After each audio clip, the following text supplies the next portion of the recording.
नमस्कार मंडळी, आजची आपली रेसिपी आहे चिकन किमा। एका कढईमध्ये आपण 2 ते 3 चमचे तूप टाकून घेणार आहोत। आपण खडे मसाले घेतले आहेत, त्याच्यामध्ये काळी मिरी, वेलची, दालचिनी आणि जिरा आहे टाकून घेणार आहोत तुपात। 1 किलो चिकन किमा घेतलाय, त्याच्यासाठी 4 ते 5 कांदे कापलेले आहेत, बारीक चिरून घ्यायचे आहेत कांदे। कांदा कमीत कमी आपल्याला 10 ते 12 मिनिटं परतून घ्यायचा आहे, त्याचा रंग पूर्ण चॉकलेटी ब्राऊन झाला पाहिजे।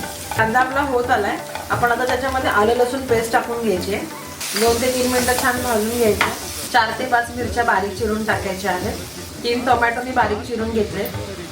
टोमॅटो 2 मिनिटं परतून घ्यायचा आहे आणि मीठ टाकून घ्यायचं आहे।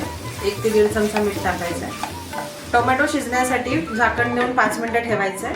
छान तेल सुटलंय, टोमॅटो सुद्धा शिजलाय। आता आपण याच्यामध्ये हळद टाकून घ्यायची आहे, धना जिरा पावडर, चिकन मसाला, लाल तिखट टाकायचं आपल्या आवडीनुसार। मी 5 ते 6 काजू घेतलेले आहेत क्रश करून। आता यांना छान परतून घ्यायचं, एकजीव करून घ्यायचा आहे मसाला। मसाल्याला छान तेल सुटलेलं आहे। आता आपण याच्यात थोडंसं पाणी टाकून घेऊया। गॅस फास्ट ठेवायचा आहे आणि परतून घ्यायचं आहे। ग्रेव्हीचा किती छान टेक्स्चर आलाय बघा। आता आपण याच्यामध्ये किमा ॲड करूया। छान परतून घेतला आहे आता आपण झाकण ठेवून 10 ते 15 मिनिटं शिजून द्यायचं आहे। आपला किमा शिजलेला आहे, एकदा चेक करून बघा। 1 ते 1.5 चमचा याच्यामध्ये क्रीम ॲड करणार आहोत। गॅस बंद करून कोथिंबीर टाकून घेऊया। आपल्याला आता कोळशाची फ्लेम देऊया।